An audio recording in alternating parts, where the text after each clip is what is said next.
welcome to my classroom. And today we're talking about sun and shade. And I wonder what you like best.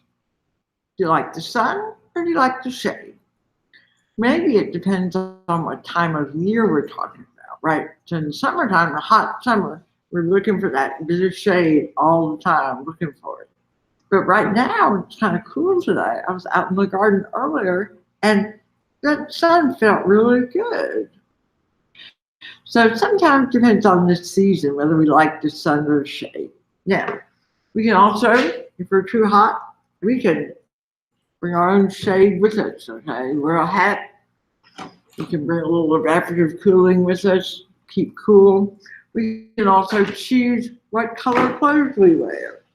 So I have two t-shirts here, a black one and a white one, and the black one feels really hot, that little sun lamp there. The white one, not so much. So if you're gonna be out in the sun, white is a good color if you don't want to get too hot. So we can make all those kinds of choices, right? But animals and plants, well, not so much. So plants in particular can't walk around. They can't really move. So some plants, like this little succulent here, a plant kind of like our cactus, okay? And these guys really like the sun. Okay? So they don't like to live in the shade. They want sunshine, and they don't mind how hot and dry it is. But other plants, like my little fern friends here, they would die in that sun. They got these little thin leaves and they would just wither and dry up. They like to live in the shade. So some kinds of plants live in the sun and some kinds like to live in the shade. Animals are the same way. Some animals don't like that sun. So I've got my friend here, cockroach number 45. And this one is a big cockroach, not the one from my kitchen. But the ones in my kitchen, when I come in at night and I turn that light on, they're running for cover. Because they think, uh-oh, the sun's out, we better run away.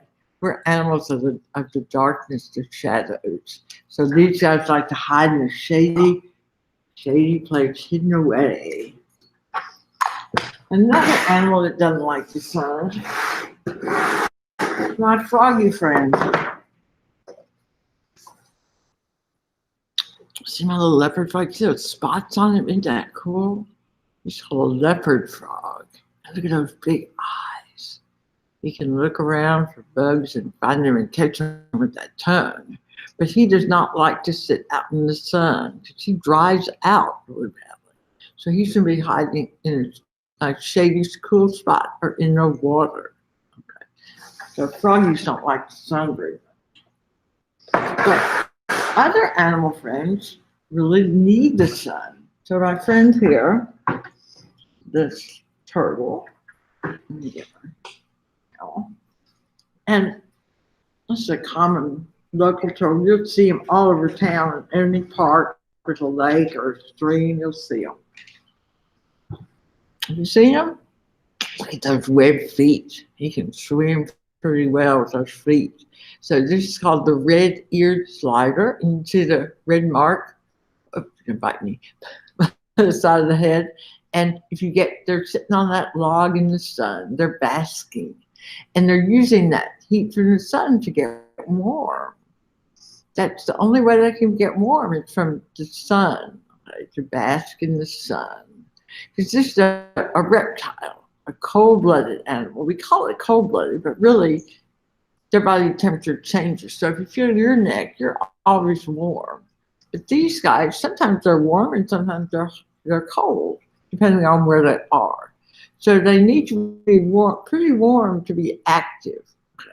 So they have to bask in the sun to get warm. If you get too close to that log, they will slide away and escape into the water. Another one that you might see at the side of the pond is a little snake basking. So another reptile. So again, they have to get warm by sitting in the sun. And when it gets really cold, then they have to hibernate. Okay? So in the spring and the fall or early in the morning in the summer, they'll be out basking to warm up so they can be active and go hunt for tadpoles and little fish. The garter snake or ribbon snake. Now, here's another reptile that is not so crazy about the sun. So this one, this is Gecko. And this little gecko comes from a desert in Africa, North Africa. And it's really, really hot. So too hot for them. So they can get too cold and they can also get too hot.